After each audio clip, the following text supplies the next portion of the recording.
Hello everyone and welcome back to my channel.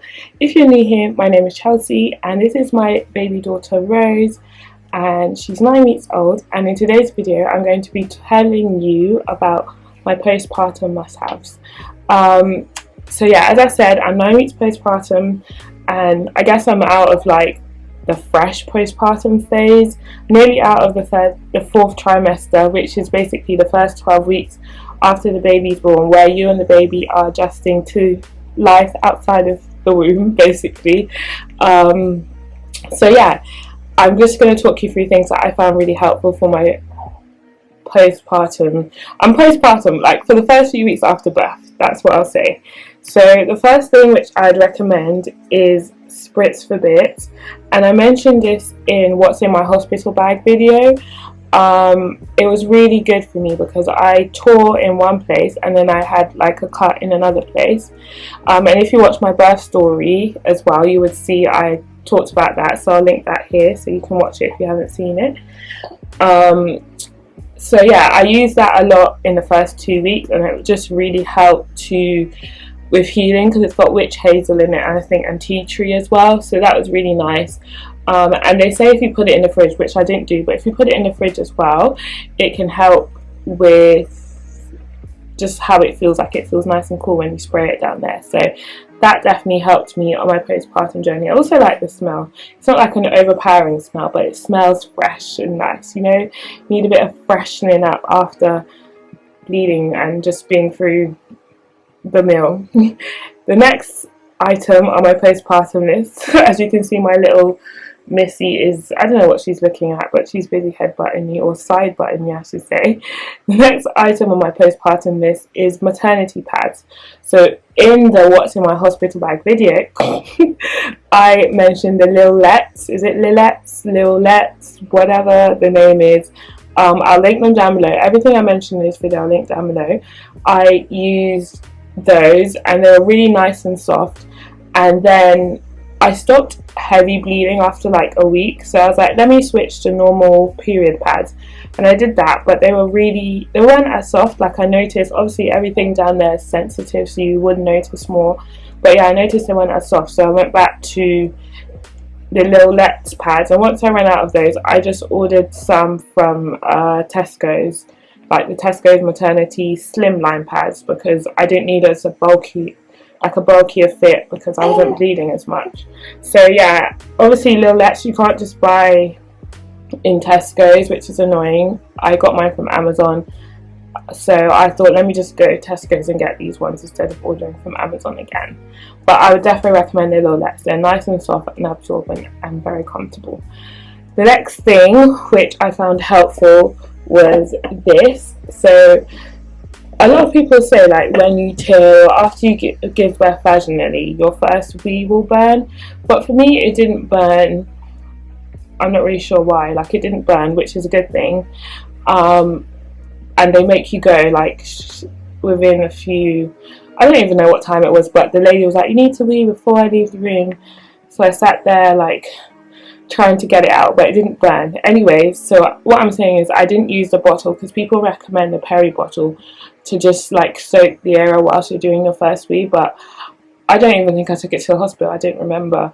But what I did use from this was the Icepacks, and they were super helpful. So as you can see, it's in the shape of a pad, and what I did was I put it in the freezer. I followed the instructions. I think it was like put it in the freezer for 20 minutes and then use it. So what I did was I had my big old pants from M&S. You need big pants when you first give birth, like nothing else will do.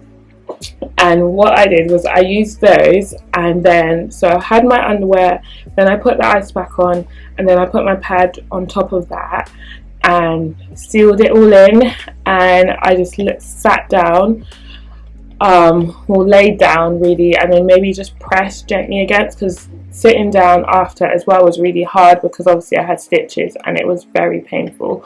So yeah, I didn't sit down, I basically lay down and then like used my hand to put pressure so I could feel the coldness against the stitches. Another thing in regards to like bleeding and stitches, I think it was, I can't remember who it was, I think it was a midwife, someone who came to see me like 5 days post, yeah, it was my midwife, 5 days postpartum, she basically said to like have some time without underwear to just let like the wound heal and stuff. So she recommended just putting a towel on the bed and just laying on the towel, obviously.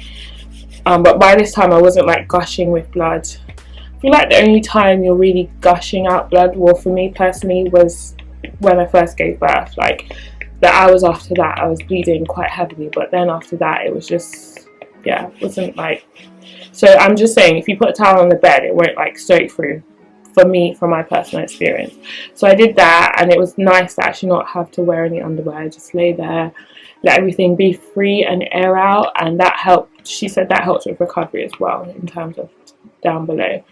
The next thing I would recommend is paracetamol or whatever pain relief that your GP or health visitor or midwife recommends for you.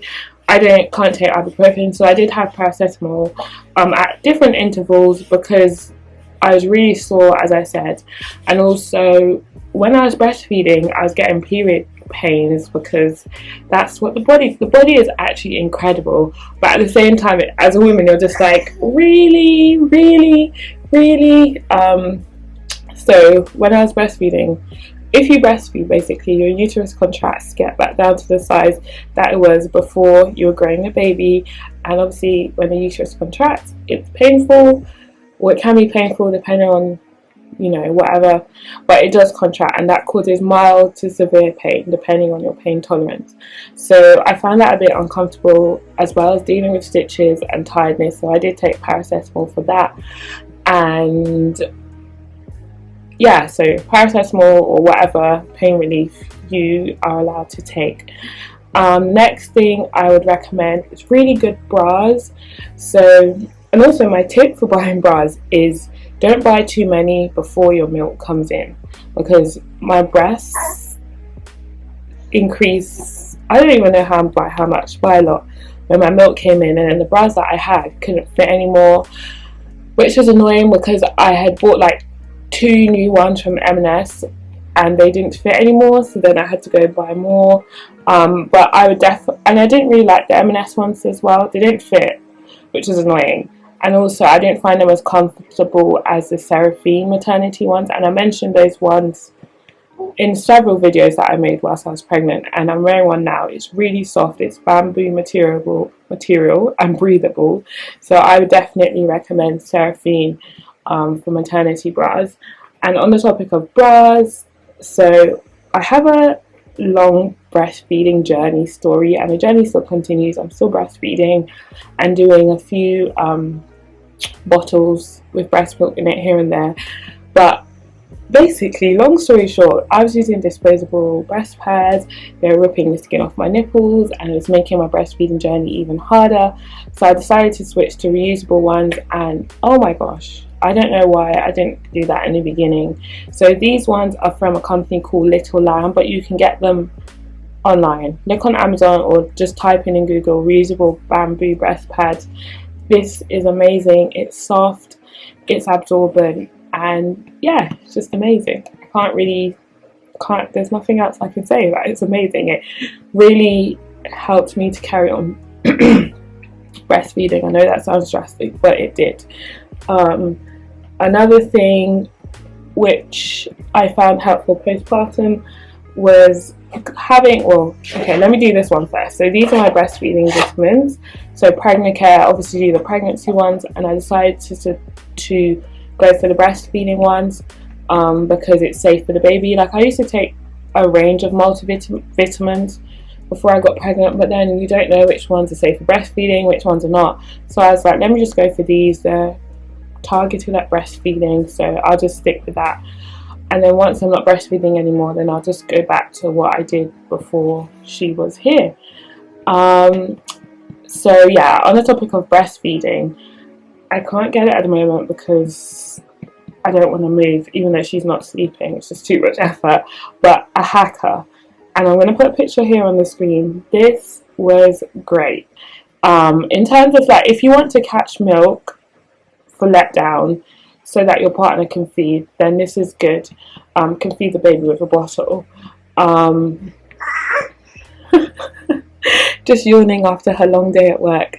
A hacker was really good in terms of capturing the letdown. When you feed on one side, letdown happens on the other side. And for me, my left booby has a very forceful letdown, and it literally just sprays everywhere. But even after like the first few weeks, like say she goes like a little longer between feeds, I just wake up, hand express into the hacker, and just either leave it there and throw it away in the morning, or I put it in a bottle or a milk storage bag and put it in the freezer. So a hacker is really useful if you're breastfeeding, so I would recommend that.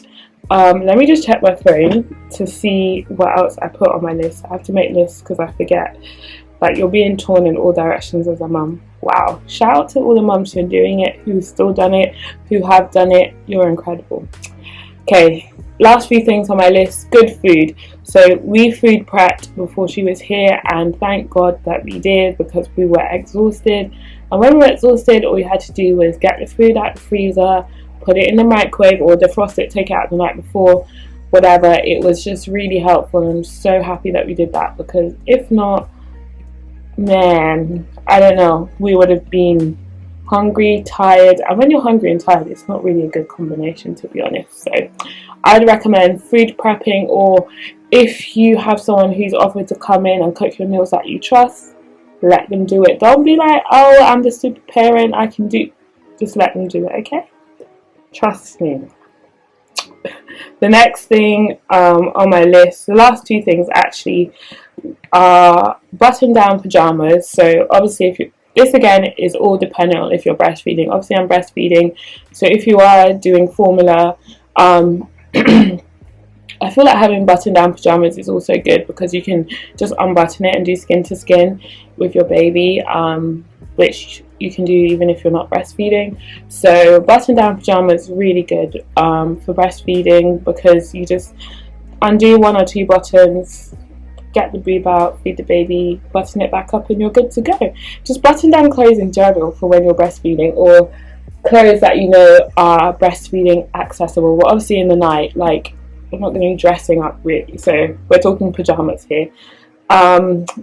Water, so you need to stay hydrated in general, but particularly if you're breastfeeding, you have to stay hydrated so that your body can produce milk, so that you're not dehydrated, because your baby's drinking literally everything, taking it all from you. When I tell you, like, I was going through a bit of a crisis, but I lost so much weight, like, not intentionally, because the baby was draining me of all my resources. So stay hydrated, drink your water, mind your business, and you'll be good. I'm joking. Well, I'm not joking, but stay hydrated, eat great food, good food, because you need, why am I even patting her back? It's just a habit.